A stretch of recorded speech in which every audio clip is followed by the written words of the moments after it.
Assalamualaikum warahmatullahi wabarakatuh.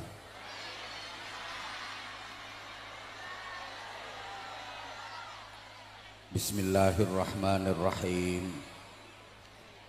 Alhamdulillahilladzi faddala bani adama bil ulumi wal a'mal.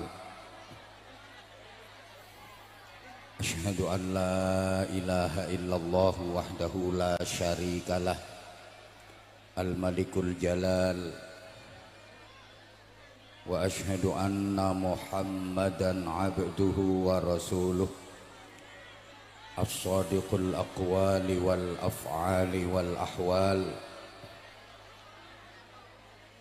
Allahumma salli wa sallim wa barik ala sayyidina wa dhurriyyatina qurrata a'yun waj'alna lil muttaqina imama. Amma ba'du. Ulama'ana al-ajilla wa masyayikhana al-a'izza, para bapak kiai, ibu-ibu nyai, para sesepuh, bil khusus pengasuh pondok pesantren Hidayatul Mubtadiin Gus Labib bersama keluarga dalem yang sama-sama kita ta'zimi, segenap kepengurusan pesantren, majelis asatid yang kita hormati,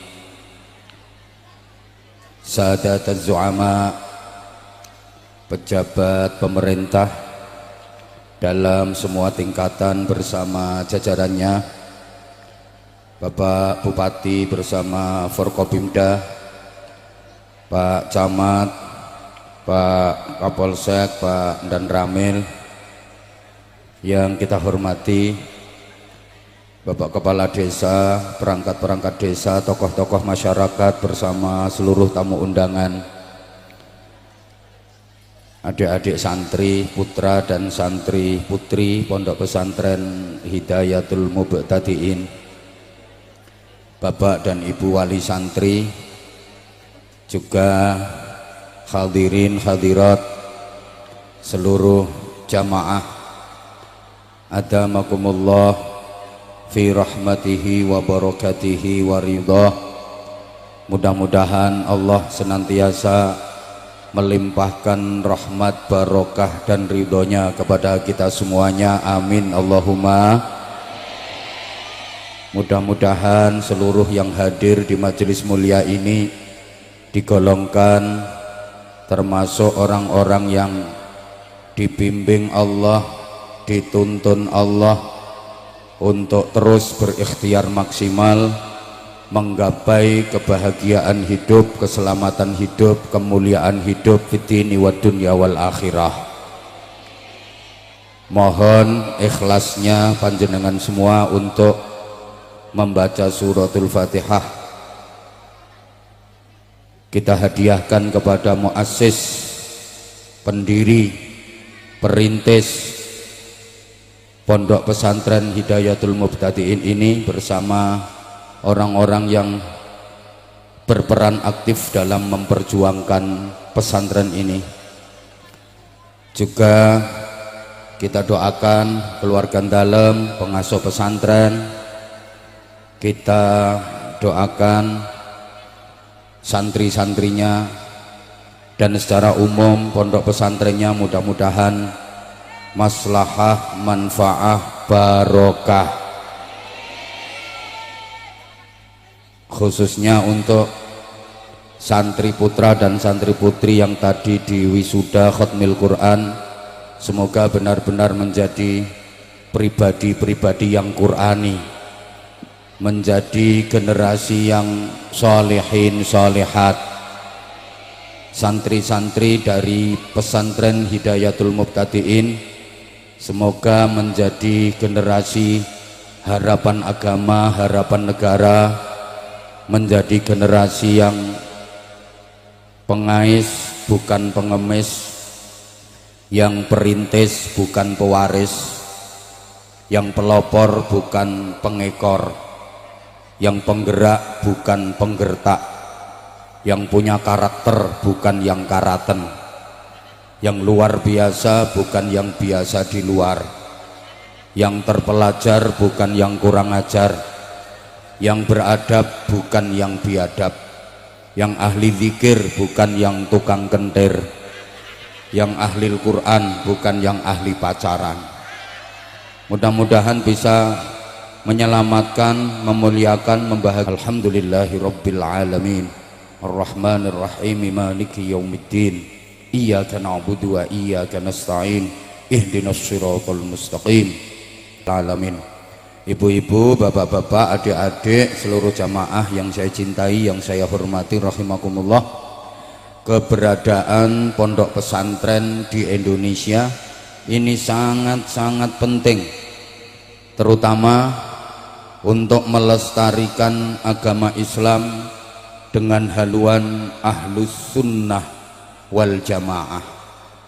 Selama di Indonesia ini masih banyak pondok-pondok pesantren, apapun yang terjadi, Islam ahlus sunnah wal jamaah akan tetap jaya.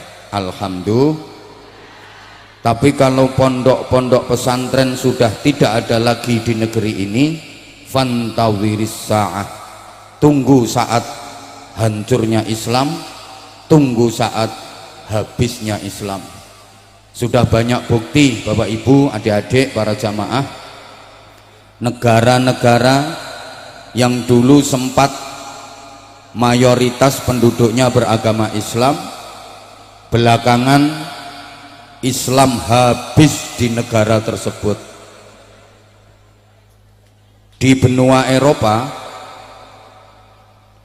tolong semuanya fokus perhatian, waktu kita terbatas, saya minta izin ngomong ceramah 25 menit saja. Lah daripada nanti ceramah lama-lama nggak diperhatiin, ibu-ibu sudah mulai merhatiin kerdus yang mau jalan. Adik-adik santri yang ganteng-ganteng, kardusnya tahan dulu sayang, nanti di komando ya. Duduk dulu nak, duduk dulu. Oke, minta tolong adik-adik, kotak infaknya jangan dijalankan dulu. Duduk dulu nak, nanti di komando di tengah-tengah ceramah. Paling tidak ya ceramahnya udah 30 menit lah. Masa ceramah baru mukadimah kok udah mulai jalan kotak infaknya. Tolong adik-adik duduk dulu sayang. Saya ulang, banyak negara-negara yang dulunya sempat Islam menjadi agama mayoritas penduduknya, tapi belakangan Islam habis di negara-negara tersebut. Kalaupun ada, hanya tersisa sedikit dan kemudian menjadi minoritas. Di benua Eropa banyak negara-negara yang dulu Islamnya sangat besar. Contoh Spanyol. Ngertos Spanyol ya? Loreng godong. Anyel aku. Empun ayo ngaji. Spanyol itu dulu Islam mayoritas, berdiri kerajaan Islam, dan Islam sempat meraih kejayaan. Sampai sekarang banyak ritus-ritus religi yang membuktikan bahwa Islam pernah sukses membangun peradaban di sana, melahirkan ulama-ulama besar, salah satunya yang ngarang kitab nahwu, ilmu gramatika yang dipelajari di hampir seluruh pesantren di Indonesia.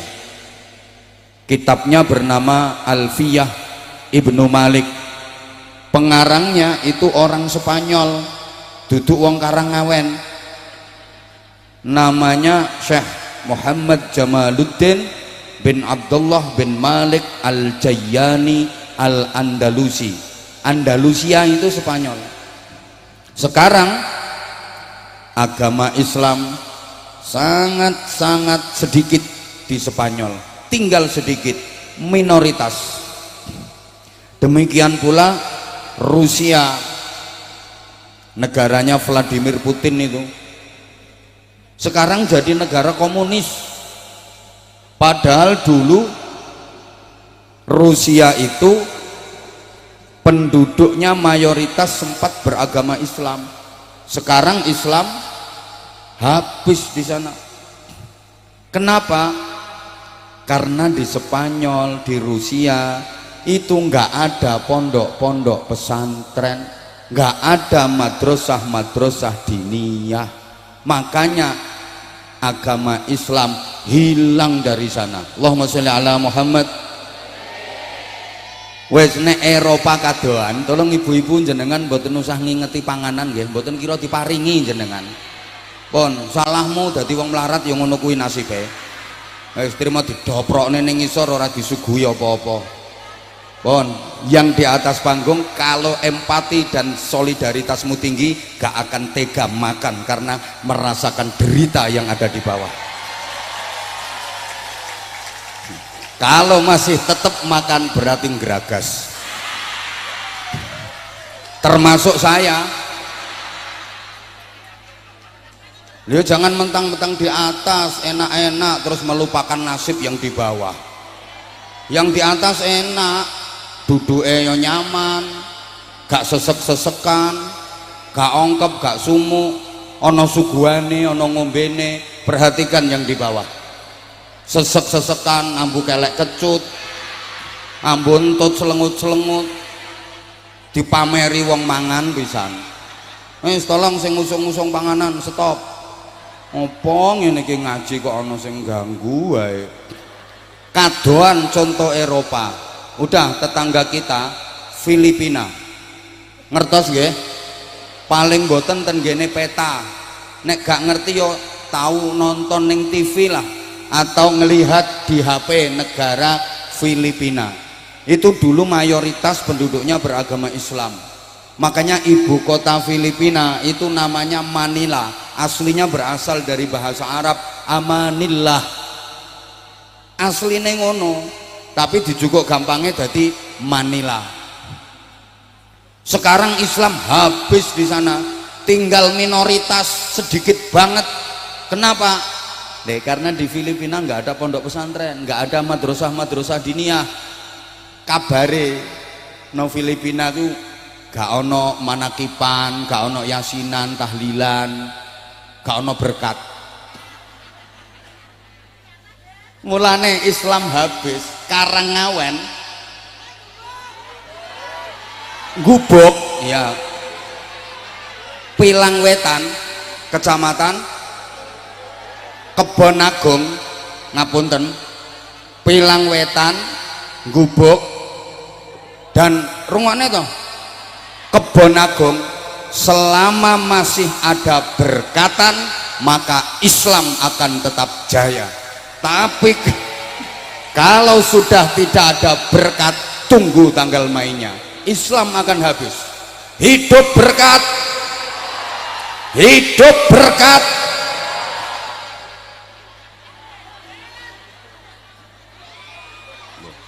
Yang membudayakan yasinan, tahlilan, berkatan, iya pondok-pondok pesantren.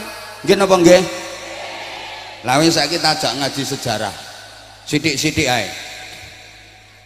Kalau dirunut dari sejarah, pondok pesantren itu dimulai ceritanya ini mulai zaman Nabiullah Ibrahim alaihi salam. Allah mengutus nabi dari bangsa Arab Selatan namanya Nabi Hud alaihi salam, diberi kaum yang disebut kaum Ad. Jenengan lek maos Quran wonten ayat wa ila adin akhahum huda, dan kepada kaum Ad Allah mengutus saudara mereka Hud sebagai rasul. Nah, kaum Ad niki nakal-nakal, maka kemudian dihancurkan oleh Allah. Berarti di Arab Selatan gagal. Kemudian Allah ngutus nabi lagi dari bangsa Arab Utara, namanya Nabi Shalih alaihi salam, diberi kaum yang disebut kaum Samud. Jenengan lek maca Quran wonten ayat wa ila samuda akhahum sholihah, dan kepada kaum Samud Allah mengutus saudara mereka sebagai nabi namanya Shalih. Sama kayak kaum Ad, kaum Samud ini yang nakal-nakal akhirnya dihancurkan oleh Allah. Di Arab Utara juga gagal. Jadi Arab Selatan gagal, Arab Utara juga gagal. Maka kemudian Allah mengutus nabi la minal kiduli wala minal lori, tidak dari kidul juga tidak dari lor, bal minat tengai, akan tetapi diutus dari bangsa Arab Tengah. Ini dipilihkan dari suku yang terkenal paling cerdas otaknya, paling fasih lesannya, paling gagah tubuhnya, paling ganteng wajahnya. Nabi pilihan itu bernama Ibrahim alaihi salam. Dan benar, semua nabi setelah Nabi Ibrahim itu semuanya berasal dari dzurriyyah keturunannya Nabi Ibrahim alaihi salam. Nabi Ibrahim itu pilihan, cerdas otaknya, fasih lesannya, gagah tubuhnya, ganteng wajahnya. Semua nabi adalah keturunan Nabi Ibrahim, setelah Nabi Ibrahim maksudnya. Nah sekarang kalau ada al ulama warasatul anbiya, halo, para ulama itu pewarisnya para nabi. Nabi-nabi sesudah Ibrahim alaihi salam adalah keturunannya Nabi Ibrahim.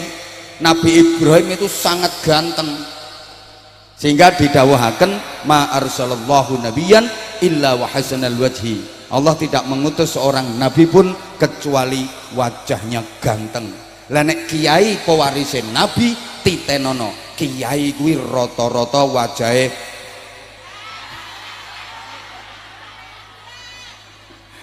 lho, sing kiai tenan. Lah kula mboten kiai kok.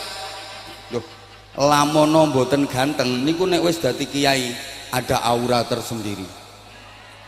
Mantesi di sawangku jan sedep tur ngangeni.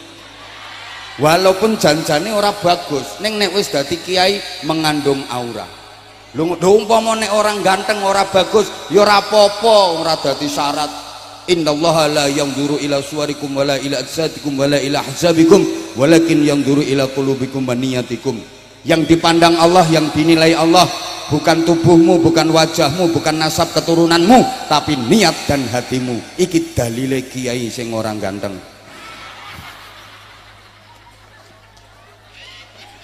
Pun saiki tak urut mang pirengke. Nabi Ibrahim kagungan putra saking garwa asma Siti Hajar.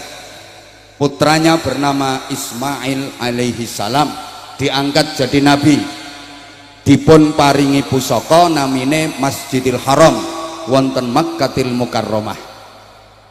Nabi Ibrahim kagungan putra melih saking garwa Siti Sarah, namine putrane menika Ishak alaihi salam, diangkat jadi nabi, kemudian diberi pusaka bernama Masjidil Aqsa di Palestina, Baitul Maqdis. Makane perjalanan Isra'ipun Kanjeng Nabi niku minal Masjidil Haram ilal Masjidil Aqsa. Nek dirunut berarti napak tilas. Pusakane Nabi Ismail Masjidil Haram, pusakane Nabi Ishak Masjidil Aqsa. Mulane Kanjeng Nabi sakderenge Mi'raj minggah dhateng Sidratul Muntaha dipun isra'aken perjalanane minal masjidil haram ilal masjidil. Sampai mriki paham? Ya Allah gak nyaut. Ngaji sejarah niku kudu runut. Maka lek jenengan mboten paham niki sak mengguri ya oon. Dilanjut. Ya wes. Dari Nabi Ismail ini menurunkan bangsa Arab, negara-negara Timur Tengah itu rata-rata berasal dari keturunan Nabi Ismail. Nabi Ishak punya anak namanya Yakub alaihi salam. Dari Nabi Yakub ini melahirkan keturunan Bani Israel. Jadi Bani Israel niku keturunane Nabi Yakub alaihi salam. Eleng-eleng sapa ngerti engko dadi pertanyaan sing iso jawab entuk hadiah sarung cap.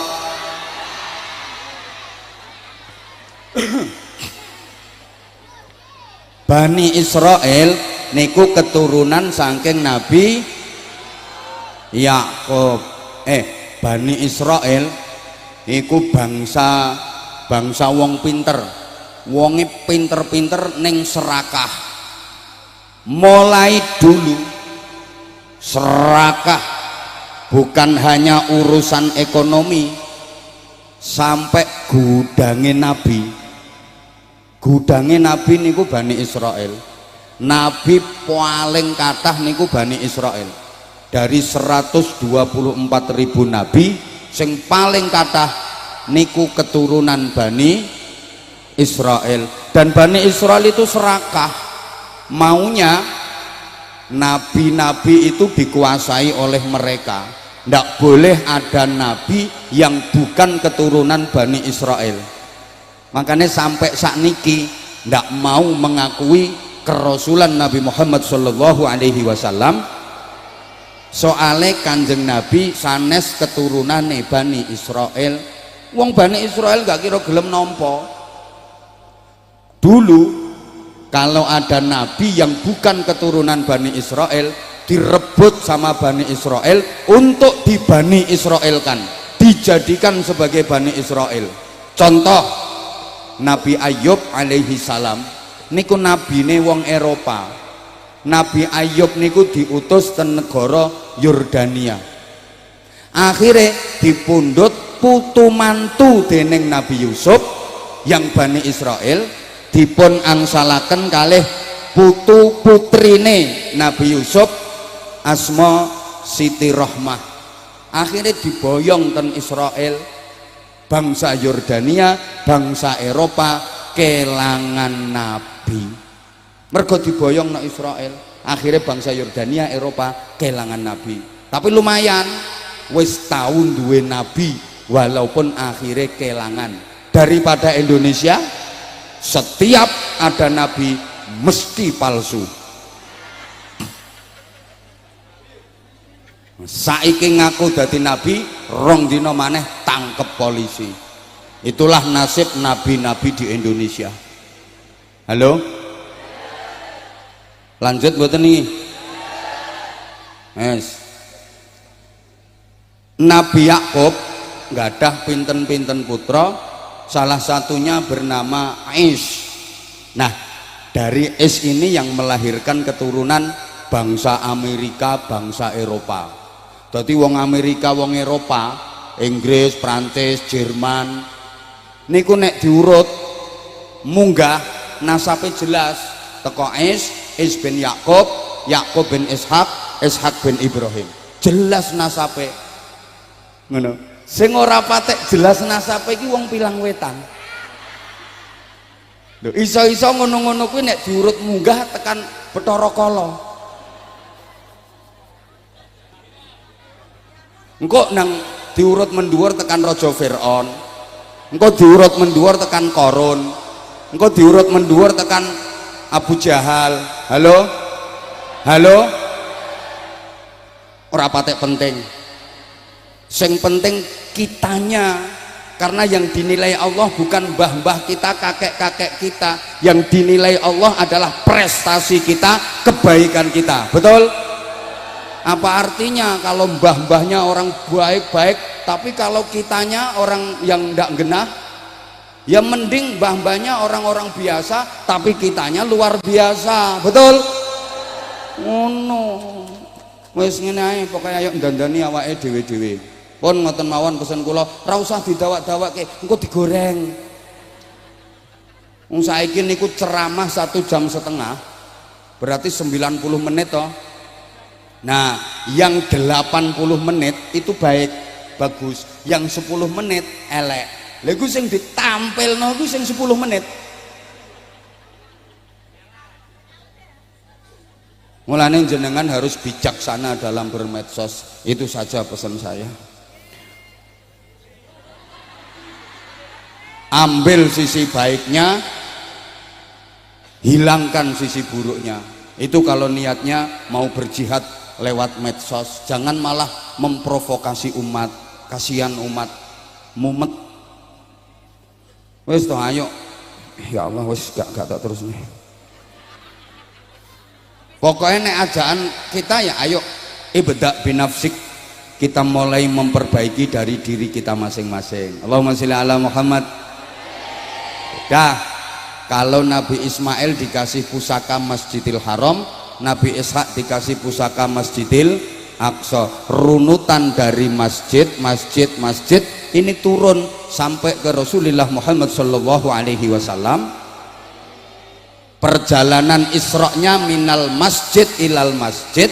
Rasulullah hijrah dari Mekah ke Madinah, nyampe perbatasan. Pertama yang dilakukan adalah bangun masjid yang kemudian disebut sebagai Masjid Quba. Ini masjid yang dibangun pertama kali dalam sejarah Islam. Namanya Masjid napa? Quba.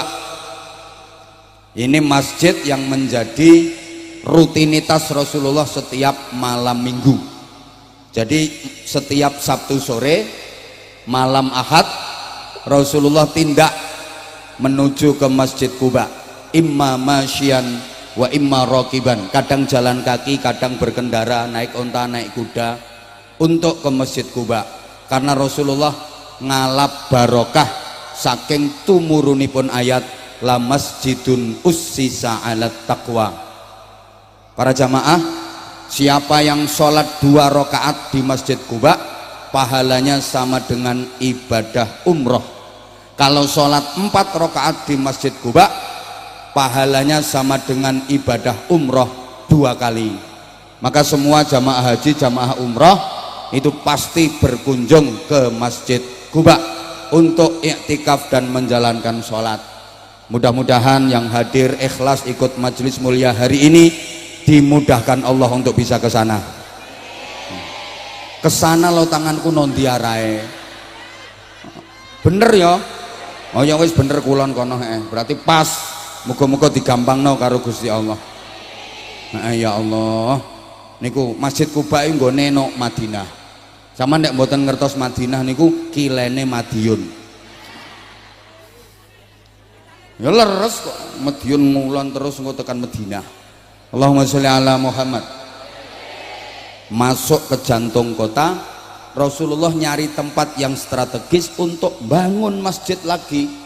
Dan masjid itu sekarang terkenal dengan nama Masjid Nabawi.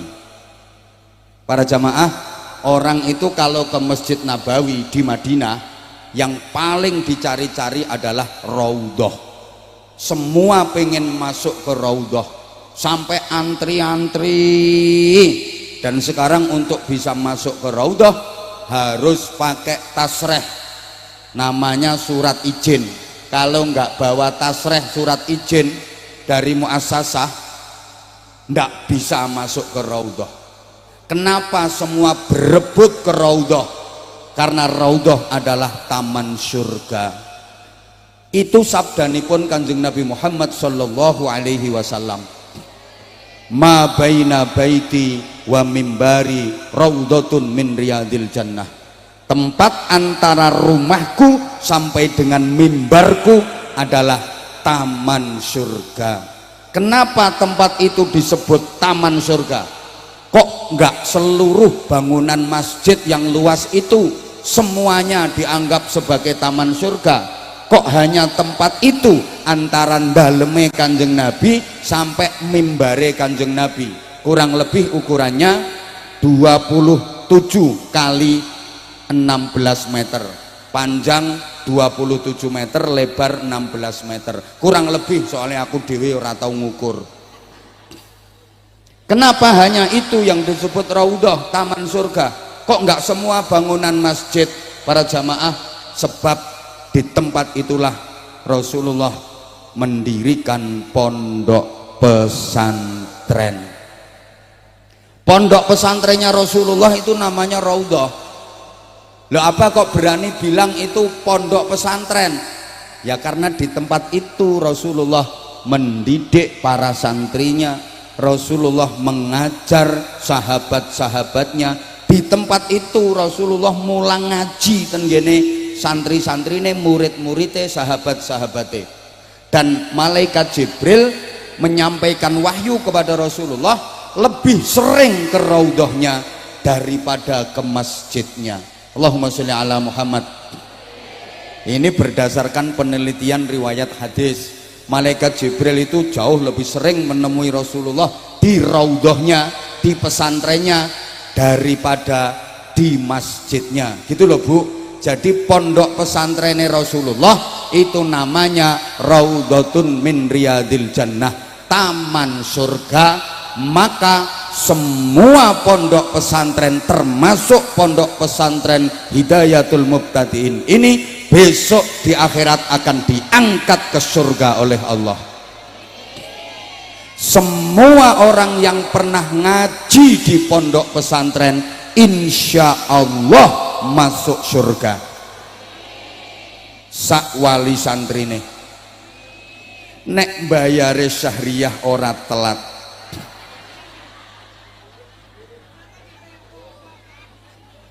orang-orang yang ikut mendukung perjuangan pondok pesantren semua insya Allah masuk surga. Ada pejabat kok mau datang di pondok ketika ada acara, insya Allah pejabatnya masuk surga. Nek nyumbang,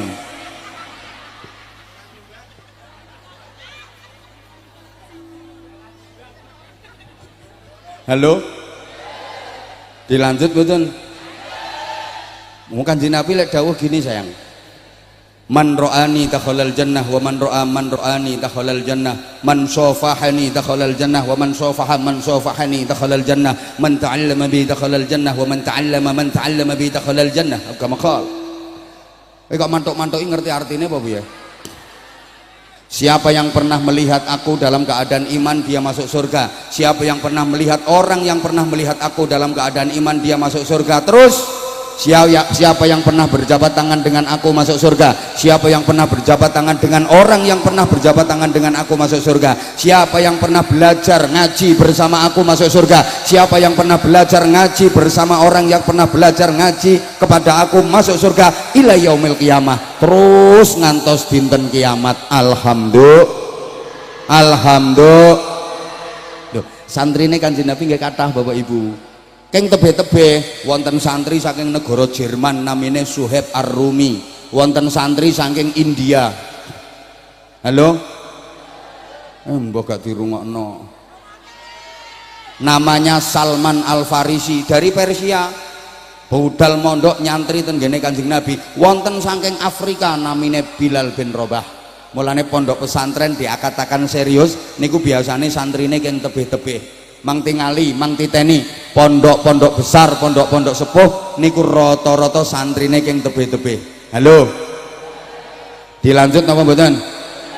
Oke, kalau minta dilanjut tolong diperhatikan, saya minta waktu 10 menit lagi.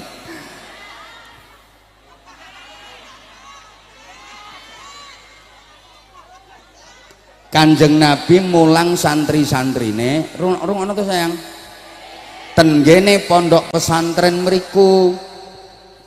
Setelah adanya raudhah dan pondok pesantren, Rasulullah niku mengeluarkan doa istimewa, yang diaminkan seluruh malaikat, diaminkan sahabat-sahabat utama. Doanya adalah Allahumma ja'al bil Madinah di'afai ma ja'alta bi Makkah minal barokah. Ya Allah, jadikanlah kota Madinah ini barokahnya 2 kali lipat dibanding Mekah. Maka meskipun Mekah ada Ka'bahnya, tapi barokahnya lebih besar Madinah. Kenapa? Mekah simbol amal, Madinah simbol ilmu. Amal dengan ilmu lebih utama ilmu. Karena ilmu tanpa amal tetap ada, tetap jalan, tapi amal tanpa ilmu tidak diterima, tidak dianggap amal. Betul? Fadlul alim 'alal 'abid ka fadlil qamari lailatal badri 'ala sairil kawakib.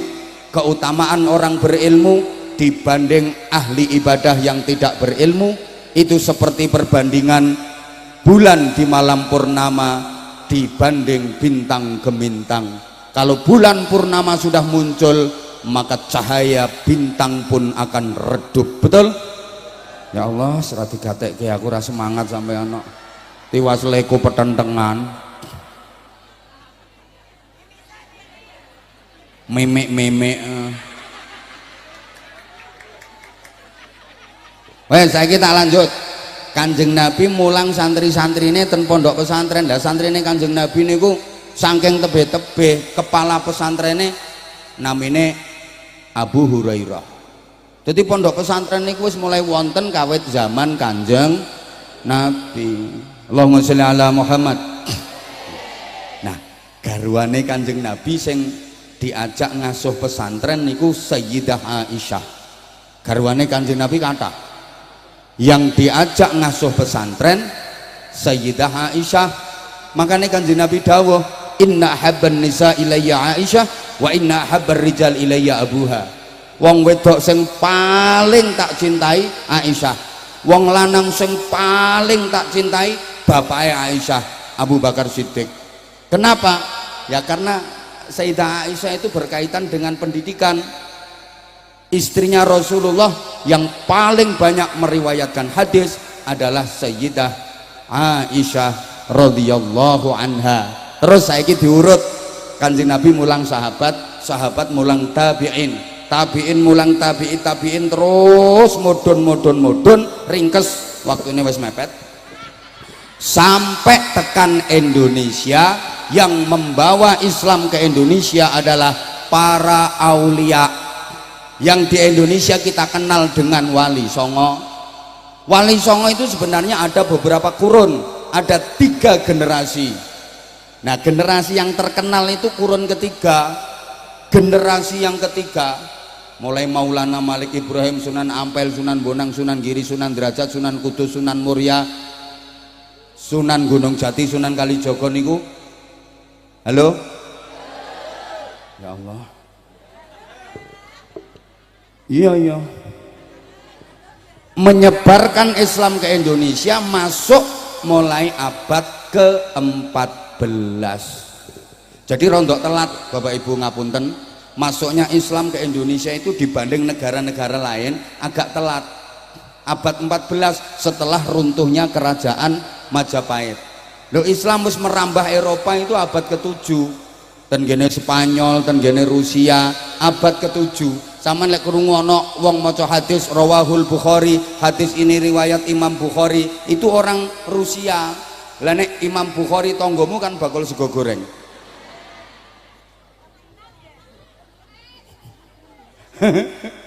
Halo? Wes, Islam sudah nyampe ke Mesir, kawasan Afrika akhir abad ke-6. Amr bin As diangkat jadi gubernur di sana. Islam masuk ke Irak abad ke-7 awal, Khalid bin Walid yang menyebarkannya di sana. Islam sampai ke Iran awal abad ke-7, Abu Ubadah Ibnul Jarrah. Sembuh tak ceritani ngene ora paham. Lah masuk Indonesia wis telat abad ke-14. Mulane dadi budaya masyarakat Indonesia ki acara apa wae wajib telat. Ini cocok karo masuknya Islam di Indonesia yang telat. Ana kiai diundang ceramah ba'da zuhur, tekone ya jam 3. Rasa keplok ra lucu. Yo, nek ora telat ora Indonesia. Jadi semakin telat semakin Indonesia. Apa maneh wong NU diundang Baksul Masail jam 8 pagi, prakteke barasar. Lah telat itu kan identik dengan ketinggalan. Ojo kaget le Indonesia ki apa-apa ketinggalan. Disiplin ilmu pengetahuan ketinggalan, budaya ketinggalan, perekonomian ketinggalan, teknologi ketinggalan. Bandingno karo Jepang ketinggalan kita. Sampeyan rene numpak sepeda motor itu dudu gaweane wong Pilang Wetan. Jepang kabeh kuwi Yamaha Jepang. Ayo nyaut Yamaha, Toyota, Motorola, Kawasaki, Mitsubishi, Suzuki, jenang Kudus, jenang Kudus, gudeg Jogja, wajik Magelang, wingko babat, soto Lamongan, pecel Madiun. Jadi harusnya kita itu jadi umat terbaik, kuntum khaira ummatin, tapi kenyataannya bukan kuntum khaira ummatin, tapi kuntum ummatan badokan lillahi ta'ala.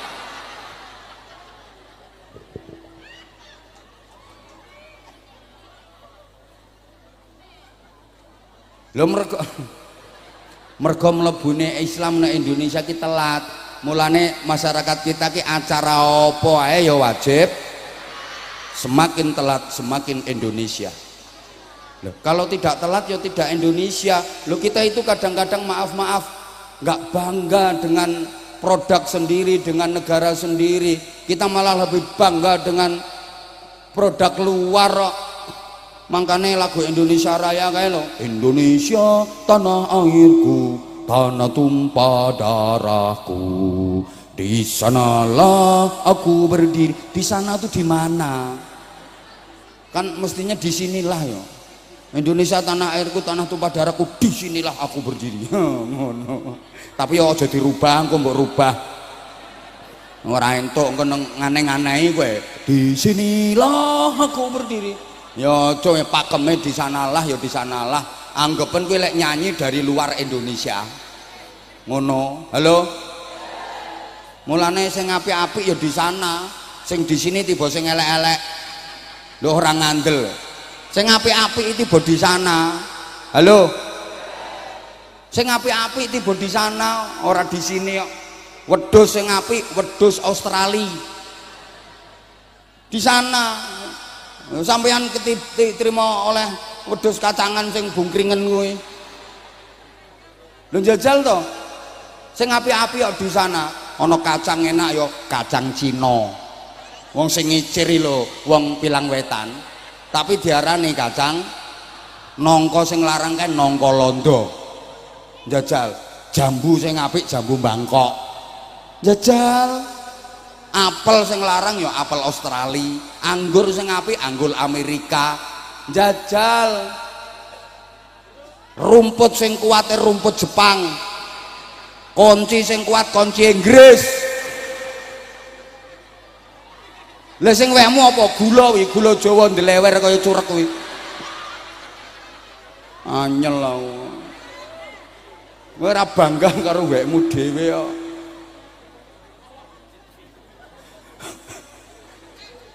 Mbah. Lah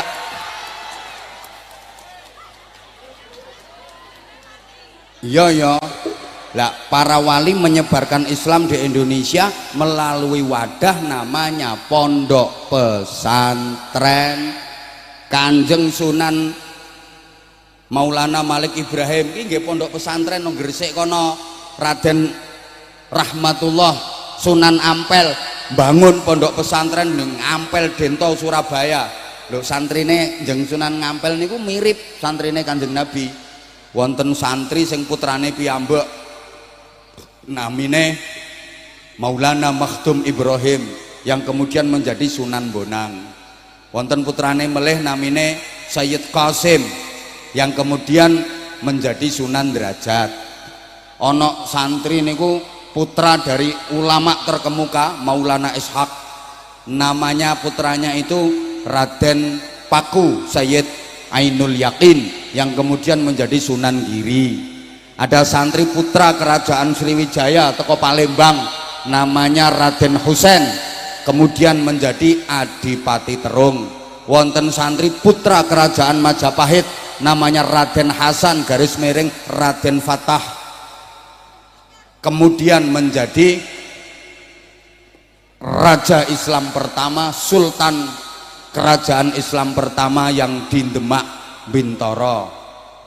Bahkan wonten santri sing mantan berandal namanya Raden Syahid jejuluk Berandal Lokojoyo kemudian akhirnya menjadi Sunan Kalijogo. Iki bukti iki wong nakal lho berandalan kecekel kiai dadi wali julukane Sunan Kalijogo. Lah nek sing nyekel mboten kiai iso-iso dadi Sunan Jogokali, mbah tukang mancing mbah tukang ngising.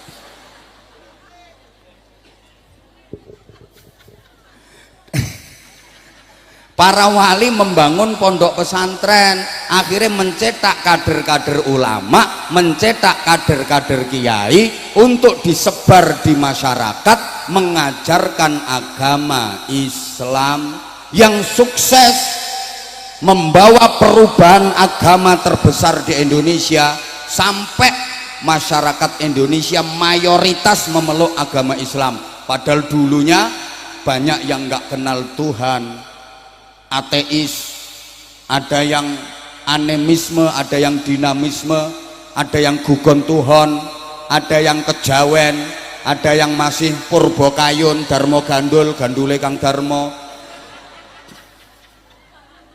ada yang kelenek, bisa percaya karo Nyi Blorong, Nyi Roro Kidul, Nyi Roro Lor, Nyi Roro Tengah, Nyi Roro Etan, Nyi Roro Kulon, Nyi Roro Pojokan, mak lampir nini pelet gerandong wa ala alihi wa sahbihi ajmain. Malik Grembyang hampir 90% beragama Islam. Ini sukses besar dakwahnya para wali, dakwahnya para kiai. Kenapa? Loh, strateginya canggih, alus. Jadi dalam berdakwah itu nggak keras, nggak kejam kepada masyarakat, tapi santun, penuh kelembutan, merangkul budaya yang ada, tradisi yang ada, nggak diberantas habis, tapi dengan prinsip mengintili, mengetutkan. Makanya lek corong jeng Sunan Kalijogo digubah dari tembang cah angon, cah angon, jadi angon masyarakat. Ya namanya angon itu kan mengetutkan. Kaya angon wedhus, ngapunten aku ngomong wedhus kudu karo ngingeti menduwur. Engko lek ngingeti mengarep apa maneh nyuding-nyuding malah viral engko. Iki wong pencet ceramah kok medhus-medhuske wong. Contoh nggih angon wedhus. Wong saiki ceramah iku omong sak omong, sikap sak sikap kudu sing hati-hati. Contone angon wedhus. Lha engko aku lek misale kaya angon wedhus tersinggung mesti wong iki. Ora trimo ngadeg kabeh wong telu. Wong conto kok angon wedhus. Lha kuwi mesti ngetutke manggone nomburine wedhus. Nek mlakune wis bener ya wis tutke. Lah engko nek bandang baru digetaki. Ngono. Angon masyarakat yo ngetutke, lek wis bener tutke, lek keliru getaki. Keliru. Ngono. Nek nang ngarepe wedhus yo ora angon, blantik. Kowe mbok gelem ora gelem wedhuse diseret yo mangati ketek gulune melet-melet wis ora peduli, seret ae. Mula sampean lek golek pemimpin iki sing angon, aja golek pemimpin sing blantik, nekek gulumu nganti melet-melet kowe. Ngono. Keplok-keplok padahal ya ora paham ngono kuwi. gayane keplok-keplok. Loh, dan para kiai itu yang berhasil menggelorakan semangat jihad melawan penjajahan. Loh, anggete sampean sapa yang membakar semangat patriotisme perlawanan musuh penjajah kayak para kiai, para ulama di tengah-tengah masyarakat terjun langsung. Ngapunten, waktu itu belum ada tentara, belum ada polisi. Izin Pak Kapolsek, izin Pak Dan Ramil, urung ono tentara, urung ono polisi. Kalau saya ngomong salah silahkan dikoreksi. Rungokno Pak Kapolsek malah diingklu ae. Aku minta dikoreksi Pak Kapolsek kalau salah nanti, gitu loh. Lah waktu itu tentara polisi belum ada kok. Komandan-komandannya siapa? Para kiai, pasukannya ya santri-santrinya itu. Kok dari pondok pesantren? Lah iya, memang pendidikan waktu itu hanya di pondok pesantren. Bagi masyarakat biasa, maaf-maaf, ada sekolahan, itu pun sekolahan milik Belanda. Yang boleh ikut sekolah di situ hanya anaknya bangsawan. Kalau bukan ningrat, bukan bangsawan, tidak boleh ikut sekolah di situ. Minimal anak wedono. Wedono ini jabatan di bawah bupati, di atas camat. Anaknya camat, kapolsek dan ramil ra klebu sekolah ning kono, ora keterima, kurang dhuwur jabatan, kurang dhuwur pangkat. Wong camat iki jabatan apa?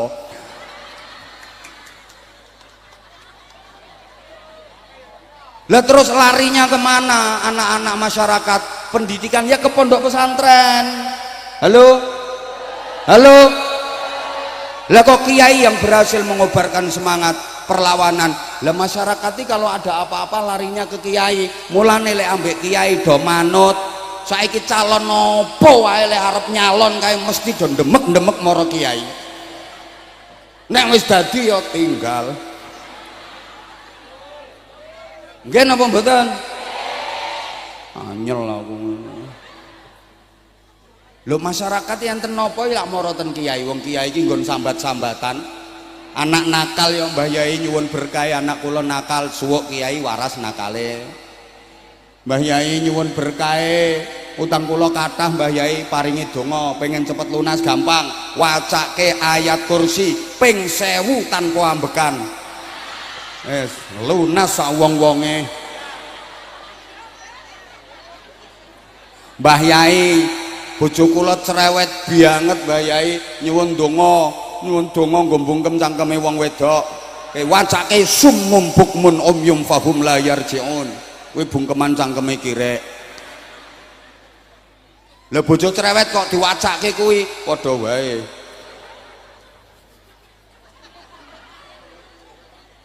Mbah Yai utang kula kathah ngono kuwi maca surat Waqiah ki wacan Allahu latifum bi ibadihi yarzuqu may yasha wa huwal qawiyul aziz ping 9 terus ya latif ya latif ya latif ya latif 16626 ngono kuwi biyen ngono kok Mbah Yai bojo kula niku leh ngandhut wis meh setahun kok dereng babarake nyuwun dongane gek nang lair bayine jugoke banyu wudu nggone kolahe santri yo jeding sing biasa nggo wudu santri cidoke kono damoni karo Mbah Yai ngono guyangke wetenge bojomu bior lair suwuk pendobolan lho nggih lho nganti tekan saiki jenengan lek enten napa-napa lak merlokke kiai nggih napa mboten ngono duwe gawe mantu nyunatke arep besanan ngundang kiai kok rungokke mangkane masyarakat ini manut leh karo kiai sehingga kiai ulama yang menggerakkan semangat patriotisme melawan penjajahan. Mayoritas Indonesia kan beragama Islam ngono lho Bu wes sehingga pondok pesantren dengan pendidikannya yang diajarkan kitab Ta'limul Muta'allim, Bidayatul Hidayah, Sulamut Taufik mampu melahirkan tokoh-tokoh besar, bahkan pelopor dan pendiri republik ini banyak tokoh-tokoh yang alumni dan lulusan pondok pesantren. Tepuk tangan untuk pondok pesantren. nganti watuk-watuk aku arep ngombe yo isin aku. Lah wong sing tokoh-tokoh disuguhi ora wani ngombe, ora wani njemok panganan, kok kuwatir diarani gragas kok. Lah aku arep ngombe yo isin aku. Wes pokoke sak kuat-kuate.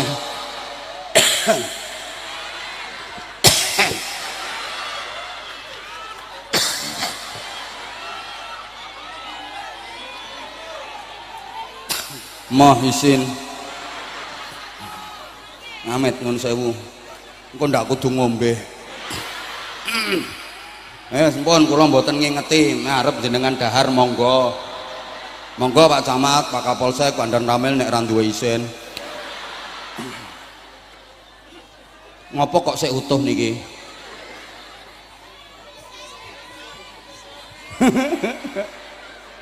Ben panitiane sing seneng suguhane utuh.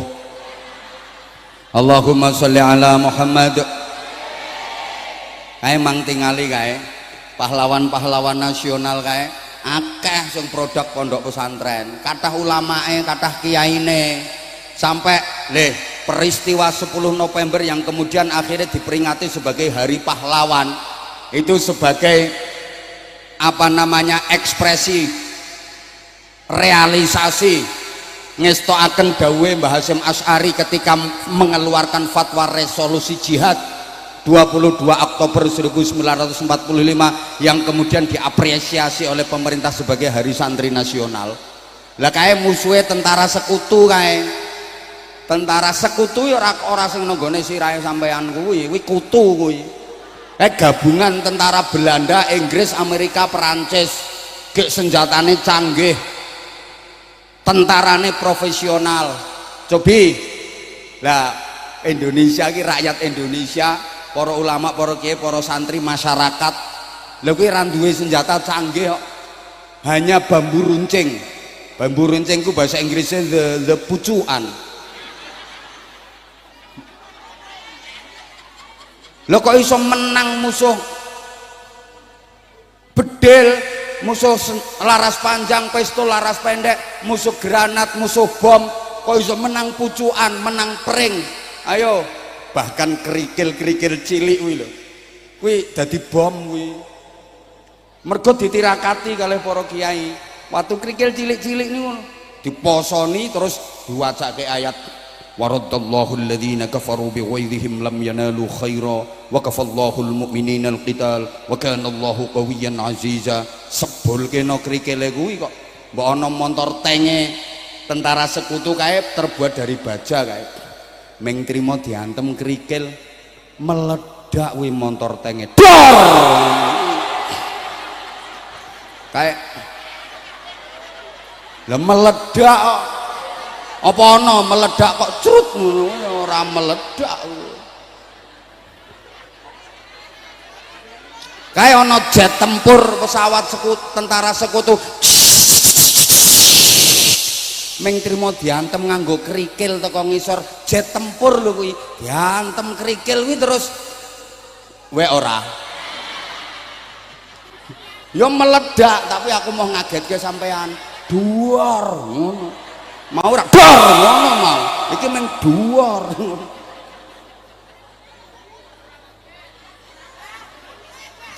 lho ngono Allahumma sholli ala Muhammad. Loh malah pimpinane tentara sekutu jenenge Brigadir Jenderal Malabi kae sing mateni sapa dudu polisi dudu tentara. Izin Pak Dan Ramil, Pak Kapolsek izin nggih Dan Ramile ra rawuh kok. Pak Kapolsek izin, Pak tentara izin. Kae sing mateni kae dudu tentara dudu polisi, wong polisi tentara belum ada waktu itu. Sapa sing mateni Jenderal Malabi? Santri. Lho kula ngertos piyambak pas nonton filmnya kuwi. Lah aku ya ora menangi kok. Kuwi no filme kan ditayangno, kuwi film iki fakta sejarah. Ngono lho. Wes. Lah, lho piye karepe iku? Mangkane Bapak Pendidikan Nasional Ki Hajar Dewantara ki awal-awal kemerdekaan nate sowan ten Bung Karno. Presiden pertama kae di suwuni pertimbangan Apa saran Bapak sebagai Bapak Pendidikan Nasional untuk generasi Indonesia ke depan? Usulane Ki Hajar Dewantara, wahai Paduka Presiden yang mulia, jangan pernah menomorduakan madrasah-madrasah, jangan menganaktirikan apalagi meninggalkan pondok-pondok pesantren, karena cikal bakal berdirinya republik ini adalah dari pondok pesantren dengan kiai dan santri-santrinya. Mangkane lek ono pejabat sapa wae kapan ora gelem apik karo pondok pesantren, biasane kualat. Ora usah ndongake ra selamet. Wong aku tak eluske, biasane kualat. Loh, pondok pesantren yang melahirkan kemerdekaan, kemerdekaan melahirkan sekolahan. Mergo merdeka akhirnya ono sekolahan mulai tingkat dasar sampai mulai tingkat pos PAUD, playgroup, perguruan tinggi. Umpama orang merdeka kan ora ono sekolahan. Makanya lek diurut sekolahan sampai perguruan tinggi kayak putune pondok pesantren. Ngono. Lho ngapunten wong iki ngajine nang pondok pesantren, dadi aku leh ngegul-ngegulke pondok pesantren ya lumrah to. Ya memang jasanya besar kok, banyak yang tidak tertulis dalam sejarah. Mergo prinsipnya para kiai ku ikhlas, ora kudu ditulis, nggak harus ditampak-tampakkan jasanya. Yang penting manfaat untuk umat, manfaat untuk bangsa Indonesia, manfaat untuk negara kesatuan Republik Indonesia. Ora usah dibayari rapopo. Ngono.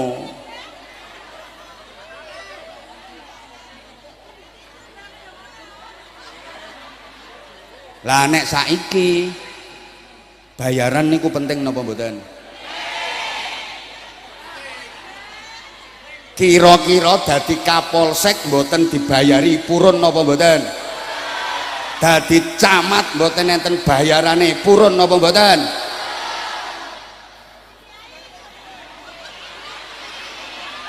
Sapa ngomong dadi kiai?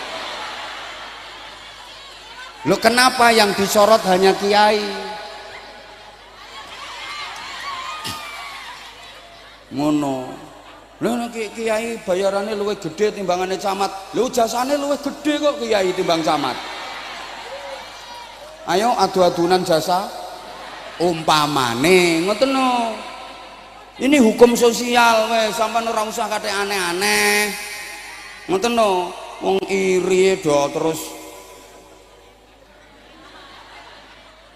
ngoten, ngapunten sangat saestu ngapunten, tanpa mengurangi rasa hormat saya. Bukan berarti saya terus menganggap wis pondok pesantren itu suci apik tok, nggih mboten, nggih tetep ada eleknya. Wong barang apik iki mesti ana nilai eleke, barang elek mesti ana nilai apike, ngono lho Bu. Di setiap kebaikan pasti ada sisi buruknya, di setiap keburukan pasti ada sisi baiknya. Sebagaimana sebaik-baiknya orang ya pasti punya kejelekan, sejelek-jeleknya orang pasti punya kebaikan. Setiap orang baik pasti punya masa lalu yang ada buruknya. Setiap orang buruk ada harapan untuk memiliki masa depan yang baik. Loh, ngene iki angel nggih, kata-kata ngene iki ora gampang. Mulane kon baleni neh ora iso. Lah krana pondok pesantren Hidayatul Mubtadiin ini ya butuh biaya. Untuk pendidikan ini butuh biaya. Langkung-langkung gus-guse Tasik Timur masih muda, sudah ditinggal wafat oleh abahnya. Ini tantangan yang luar biasa Gus. Warisane abah niki jenengan kedah saged nglestarekaken. Berat tantangannya. Gek ketoke ya ora patek ndek duit. Mosok duitnya akeh kok gayane ngene iki. Lah ngeten iki butuh kerjasama dari semua pihak. Tolong para pengusaha, orang-orang yang dikaruniai Allah rezeki berlimpah, rezeki banyak, kalau ada pondok-pondok pesantren seperti ini didukung, dibantu, di backup. Itu lahan perjuangannya panjenengan. Walaupun panjenengan ndak mboten nderek mulang ngaji, tapi panjenengan entuk ganjaran padha karo ganjarane sing mulang ngaji. Man jahaza faqad ghaza. Siapa yang ikut membekali orang yang mau berangkat berperang, maka dia dapat pahala seperti yang ikut berperang. Sapa wonge nyangoni wong sing budal perang, najan dheweke ora melu perang, entuk ganjaran padha karo ganjarane sing perang. Sapa wonge nyangoni kata antem lemper lho engko, yo entuk ganjaran padha karo ganjarane. Dadi lho, jenengan ngapunten, jenengan nyangoni guru-guru TPQ, guru-guru ngaji sing mulang ten gene TPQ madrasah diniyah sing tanpa bayaran kuwi lho Bu. Lho jenengan nyangoni beliau-beliau, najan jenengan mboten nderek mulang, jenengan untuk ganjaran padha karo ganjarane mulang ngaji ten TPQ. Lho ra penak to. Muga-muga Pak Camat kepireng. No. Lek enten proposal Pak Camat saking Gus Labib, Pak Camat nyuwun tanda tangan niki proposal nyuwun anggaran kangge nambah gedung asrama, soalnya santrine tambah pun overload mboten muat, kamare sesek-sesekan. Nggih Gus kene tanda tangan eret-eret stempel cetok wis ngono ae Pak Camat. Bantu dhuwit yo abot. Yes. Membantu mempermudah proposal. Ngono Pak Lurah bareng nu ndi Pak Lurah ya? Pak Lurah pondok-pondok pesantren ngeten niki pompong jenengan masih menjabat sebagai khalifah fil ardi dan sebagai kepala desa Pilang Wetan. Nanti kalau sudah Israel datang menjemput, sudah habis kesempatan panjenengan untuk ikut berjuang di pondok pesantren ini. Betul ngono lho wis. Nah sakniki monggo ada kesempatan bagi panjenengan untuk ikut berkontribusi membantu pondok pesantren Hidayatul Mubtadiin. Adik-adik panitia monggo persiapan sayang. Ayo mohon grup hadroh, grup solawat STW setengah tuwek, grup solawat senior keren sampai sepuh terus solawatan nggih. Terus aja sampai kalah karo sing nem-nem, tak dukung terus. Seneng aku lek ana grup solawat ini. Perpaduan niku regenerasi, generasi sepuh kali generasi nem, sehingga solawatan nggak sampai hilang. Solawatan terus. Allahumma sholli ala Muhammad, Allahumma sholli ala Muhammad. Ayo adik-adik jalan nggih. Tolong ada yang naik ke panggung satu adik-adik. Jadi yang di panggung itu juga ditarik infak. Bukan orang usah diuncal-uncal ke. Ayo sing ditarik infak mboten namung sing ten ngandhap mawon. Ayo jalan kabeh. Abah keri dhewe. Ayo Allahumma sholli ala Muhammad.